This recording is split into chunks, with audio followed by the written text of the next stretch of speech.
Hello. Now I've got a wonderful person with me, and you'll have to guess who it is. And it's a Thursday evening. I'm going to put this straight up when we're done. I've got Sarah Shafi here, fresh from fresh from MasterChef, and so Sarah, you were. So we're doing this on a very small phone. I'm with the legend that's Prof Tim. and so you know I haven't really watched MasterChef, but I know it's on now, and you're not on it because this is the extraordinary thing. The MasterChef people, the producers, wanted to consult all the contestants or the participants to see whether or not they should screen this thing after Greg Wallace and what's the name of the other fellow? John Terrell. Yeah. Had disgraced themselves, and we're told we're told you were the only person who said, oh, you shouldn't screen it. Allegedly. Allegedly, I don't think that would have been true. And then their solution was, oh well, we'll just edit you out. Mm. I think you suggested that they could edit Greg Wallace and. Well, I suggested that they did a programme dedicated totally to the contestants and actually had nothing to do with two people who were accused of pretty horrible, misconduct and why should they have that? Why should they be gracing the screens Absolutely. when they've caused distress? Yeah, and they've got enough damage footage to people. Yeah. Anyway, so this thing is now being aired, and you have to explain this because this you mean about the viewer ratings? Yes, tell us about the viewer ratings. Those viewer ratings that are down by nearly 1 million? Yeah, so and now it's been dropped from the TV schedule for next week because the viewer ratings are so poor. Yeah. But when a woman shouts out and says, "No, stand by the women who've been damaged and who are going to be re-traumatised when they see their perpetrators on television," that means sod all. But the viewer ratings go down. Oh, I think we better pull it. It's like double standards. I rest my case. It's all about ratings. Yeah, so the BBC had said that they're showing this series because they have to do justice to the contestants. Mm-hmm. But one of the contestants says don't show it. Mm-hmm. Even if one of the contestants says don't, that's you. And then they try and discredit me. And then they try and discredit you and edit you out so you don't exist anymore. Correct. Yeah. And then and then the moment they realise that no one's interested. They move the schedule or they replace it with... What are they replacing it with next week? I think it's women's rugby. There we are, women's rugby. Well, I'd like it to be women's rugby. I think it's some sort of sport. Well, that would be... At least that would be... a little bit of divine intervention. A little bit of divine intervention, but it's just shocking. It's all about ratings. It's all about cheap TV. Yeah, entertainment over principles. And reality TV. The whole point about reality TV is this could be a democratic form of entertainment, and instead it's an opportunity for production to control ordinary people and to make them think that they're enjoying themselves. Actually, you're working incredibly. You did feel you were working incredibly hard when you were on the show, didn't you? Yeah, you're working hard, but at the same time, it's almost. I think we've both had our experience of reality TV, and I've had an experience in the past. But you very soon realise that it's not as authentic as you think it is, and that's what I subscribe to it being a more authentic show, and it turned out that it wasn't. Yeah. And it's not the kind of reality that you think you're not actually seeing reality as to a degree or as faithful as a degree as you think it's going to be. But for me, I know we've probably got a different perspective that leads to the same thing, Tim.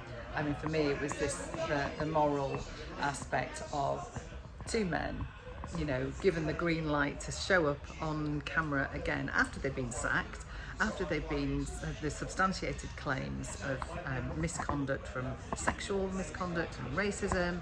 They're on the screens. Yes, they're facing their justice, but then the BBC say, "Oh, we'll keep them on anyway." Oh, you know what? Makes good telly. Am I not right that the scandal emerged as they were recording? Well, you need to get back on here. I can't zoom on. There we are. So, but the scandal. Rupert the Bellamy Bear. No, I'm not wearing Rupert Bear stuff today. But occasionally I have to change. But the you're a bit more Robin Williamsy as well. Yeah. Do you know it's his birth? It's the day today is the anniversary of his death. Oh. Oh dear. Virginia Doubtfire. And he's such a... when I was born, I was adopted as a baby, and my birth name was Williams. So I did wonder for a short while whether or not I was actually related to him. Oh, I never met my birth father, so I don't know. You're a colourful character. Yeah, colourful character. Oh dear. Look, But- so colourful. I'm Yeah, black. yeah, no. The goth punk. Long live. I've even got my skull on there. Oh my goodness!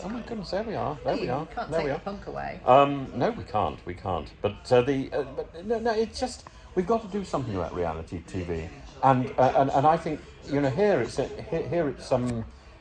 it's also touching on the Me Too movement Absolutely. as well, and it's about because it's about control, and men as in every in every way. organisation have the top hand, but even when they don't, they're the people who are, they're sort of, you're bowing to these incredibly powerful people, because I don't think it's about gender, it's about power. It is And it's about just power. by chance the gender dominates in this particular Well, story. I'd probably argue that there is gender as well. For example, absolutely there's gender Sharon here. Stone has just said that apparently Mel Gibson turned around and said she's too old to play opposite him, and he's 2 years older than her. Yeah, Do the well. maths.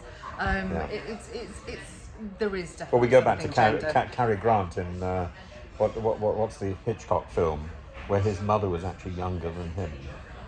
I don't remember that one. What's that one? The one where he's Shrub- run. no, Where wasn't Shrub, it's it not. has a mother No. now. It's North by Northwest. Yeah. Yeah. Brilliant film. Oh, it is a great film. Brilliant film, but don't do the maths about people's ages. Yeah, when they're acting, yes. But it is that the women are subjugated constantly, time and time again, And we're learning paid significantly less, even if they're doing more work. So we probably have different agendas. I can see what you're saying about the reality TV and the unrealityness of it.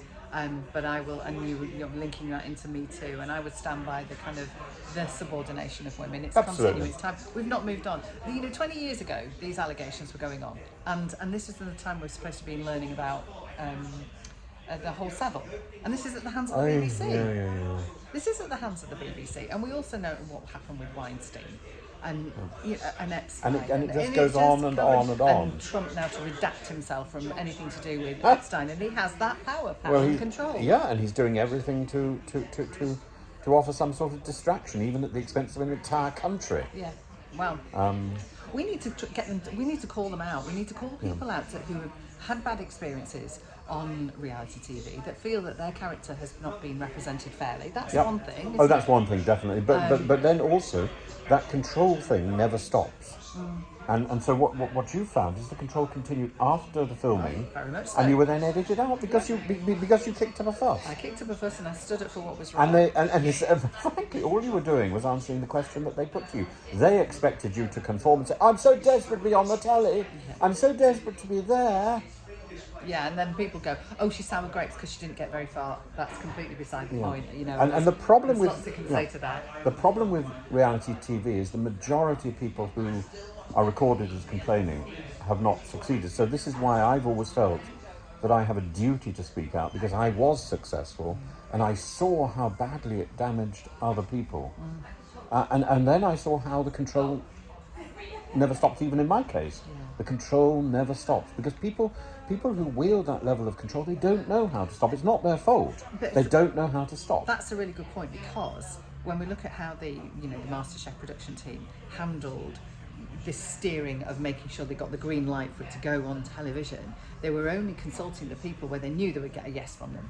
Yeah. They weren't going back to these to the victims. They weren't going back to those people who suffered trauma at the hands of not just the hands of these two people, because we can't scapegoat them anymore. We've got to actually focus on the environment, that enabling environment, that complicity of institutional complicity, and they only spoke to people that they knew that they could convince, that they would go, yeah, we need to get this out, don't we? And I just stood there and said, no, great show, but sorry, don't subscribe. This is absolutely morally wrong. And what have we learned? And what have we learned from Savile. This was at the hands of the BBC, and it's still going on. And there's still, Tim, to this day, to now, still no accountability. Yeah. Nobody's coming forward and saying, I'm sorry for all those victims, I'm sorry for the trauma we've caused by even this debacle. But you were put on television, and you did. I've seen your Newsnight piece. It's wonderful.